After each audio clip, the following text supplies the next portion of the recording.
Oh, Lindsay, I know you're empty, but mate, it's turn of the tides. It's before 6 a.m. Anything before 6, mate, we can't be on the stubs, all right? Before 6 a.m, we've got a problem if we're on the beers. So, mate, before 6, smash a few coffees, mate.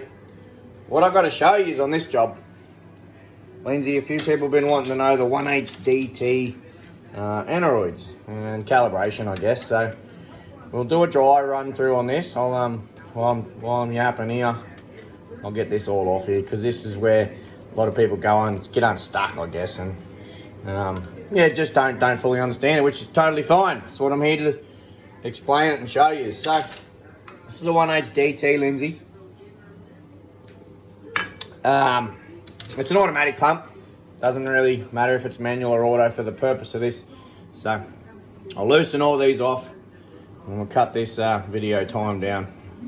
Got to keep it to under a coffee job, Lindsay. So we'll do a dry walkthrough on this one, and we may see it getting run up at a later date. But that's the fuel screw. Everyone knows that. Look, everyone would know that's a fuel screw adjustment there. That's a no boost adjustment on a 1HDT Denso. 12mm, 3mm Allen key in there. And I'll get that off and flip that over and show you. This is where a lot of people get unstuck. They think it's a TD Aneroid or a Bosch or something that just has a center bolt. It's not the case. It's not the case. They're actually quite different. Now, look, high idle adjustments, we don't need to be touching that. That's our idle, of course. We can adjust that as you see fit. Pressure regs, shafts, load sensors, timer adjustments down there. But we're not going to go into depth into any of that. All we're going to go into touch base on is the fuel set and the Aneroid adjustments. So, when we go and calibrate a 1HDT, a standard one or a modified one, there's a few things we do. So when a standard 1HDT pump actually comes in, you'll see we got a couple of color codes here. It just helps Burrows when he wants to alter the fuel set, bigger turbo, larger turbo, wants it to come on harder, softer, etc. They know where the cold side and the set side, etc. is on a 1HDT Eccentric pin. Now, a few observations I'll show you here with this one. There's two pins in a 1HDT, being a 66 and a 73. Now you can see that one there, clean that oil off. You can see this one here started life as a 73. Great pin. You can see someone has done a reverse chamfer grind here. Now, the reason they do that is these have a spring-loaded pin follower. So that's the first thing we undo and throw away in the bin, Lindsay, because it's not needed and it makes it hard for when you're in there in the engine bay trying to get the pin in and out to remove or add or etc. limit shims. So the way you can feel it, guys, I know a lot of people like to mark this with a white pen and then put it in and out and make the travel and measure all that. Look, you don't really need to do that. It gives a lot of people an understanding, I guess, of the Aneroid pins travel. So when the pin follower spring's removed, all we do, guys, is you hold the throttle in the full position and do the pin, and it does the same thing. It puts the pin follower onto the boost pin. All right, now, that's why you see a lot of reverse chamfers. So this particular pin's a good pin.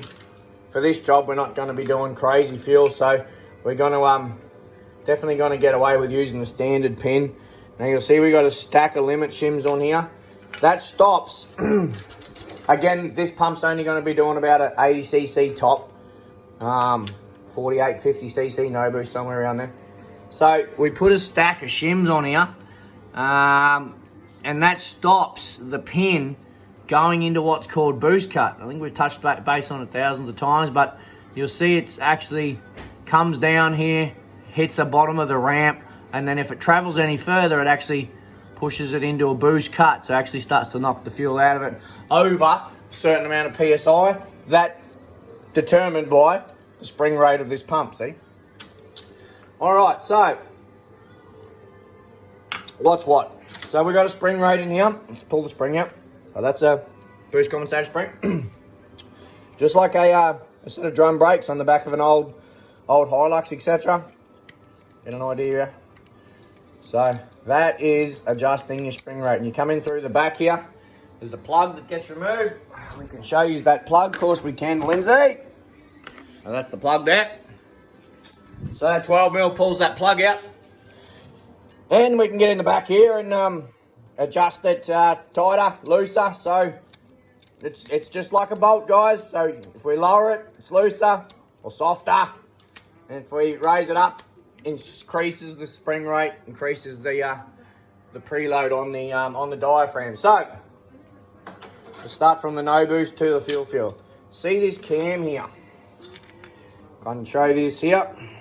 It's an eccentric cam. I'm sure you can get the profile of it and see that it's higher on one side, lower on the other, and it's literally just in a 360 degrees circle that it keeps coming back to itself. So what we do, we in here, a lot of other pump shops will do a little nick, a grind, something. Some won't bother, but we just put a little bit of blue here so you guys know, Lindsay, he knows, that is what we set 50% to, 50. So if you picture a clock, let's picture a clock. So 12 o'clock, 6 o'clock, 3 and 9. Let's call 12 the maximum, 6 the minimum, 9 and 3 are halfway, because it's eccentric on a 360 degrees. So hopefully that explains that. Now, if we take that to the minimum, if we put this back in here, Lindsay,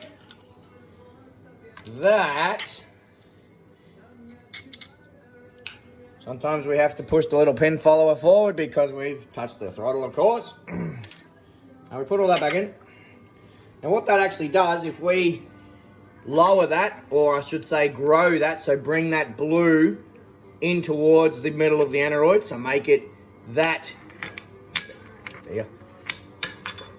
So if we make the highest part of the eccentric cam come in here to the middle, it actually, envision this, pushes that down.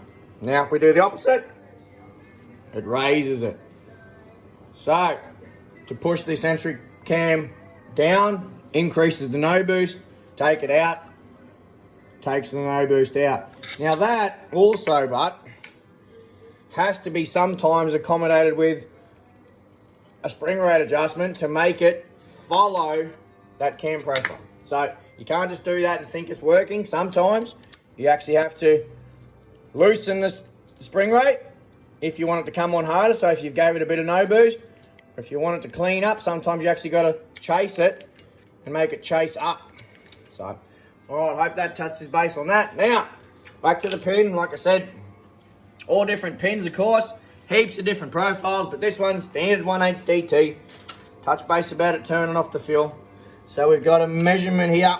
We've got 3 or 4 little 1mm shims, and we have it on, not on the aggressivest ramp. We don't have it over here on the fat side of the ramp, this pump. We've actually got it sort of 3/4 around, and we've marked that there with the yellow. So you can play with that, turn it around, all different profiles, get an idea of what it does. It actually shifts in relation to each other. It shifts the growth point of the no boost, and then shifts the top fuel, of course, because it, like I said, it's similar to this.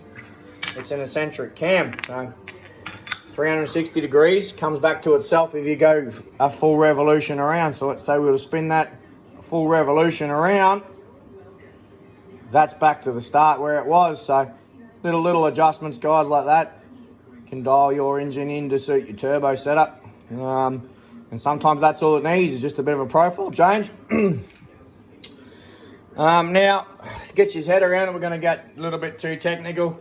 If you go changing all that too much, we change the characteristics of the fuel pump, startup, etc. But it's not hugely noticeable to the to most 1/8 DT engines. It's not really noticeable. All right, so that's the no boost adjustment. 12, 3, full load. Yes, well, everyone knows that. Now, sometimes, how do we explain this quickly? All right, let's just have a quick think here, Lindsay. So, sometimes, if that is set at, say, you have a pump and it's already maximum. So that is already at 100%, and you want even more spool rate or more no boost fuel, you want to have a bit of colour down low. What you sometimes will have to do is take the fuel screw in, say, a half of a turn, but then take that eccentric cam back out a half a turn and bring it back to a mid-rate ramp, and then you'll have the travel of the Aneroid pin. And again, sometimes you'll have to adjust to compensate with a spring rate as well, make it follow that. But then what you've done is you've shifted the no boost fuel, but you've also shifted the top fuel, keeping the same shims that were in there, for an example. So, many different ways. Sometimes you actually have to increase the main fuel screw and then take the no boost out to get a base set for the pump that you're happy with on the motor, and go from there.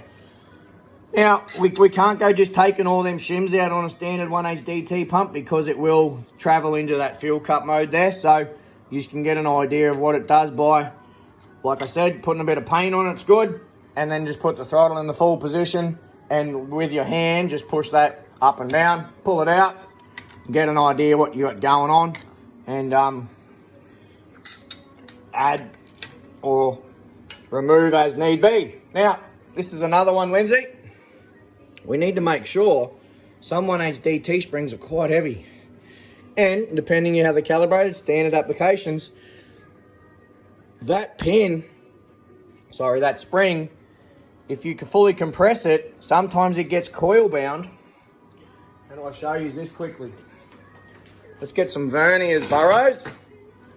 So, sometimes with a spring fully compressed, it actually sits higher than the guide.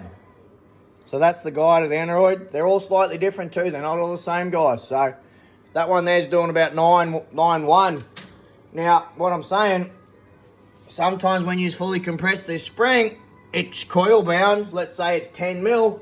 Well, it's going to actually sit above the guide. So you're going to think you're getting full Aneroid travel, but it's actually been limited by the spring, not the guide. So again, there is different springs out there, higher ones. Burrows actually does some good ones too. Anyway, getting a bit long in the video. Hopefully that touches base on it. You can get a bit of an idea of your 1H DT Aneroid. Like I said, on a standard one, you can undo that 17 and remove that little spring yourself, or do the reverse chamfer. Is quite simple too, and you literally put it in towards the pin follower. You'll see this here. Push it in, it'll pull over, and then if you've marked where you want to start here, you can turn it to wherever you want to be, and away we go.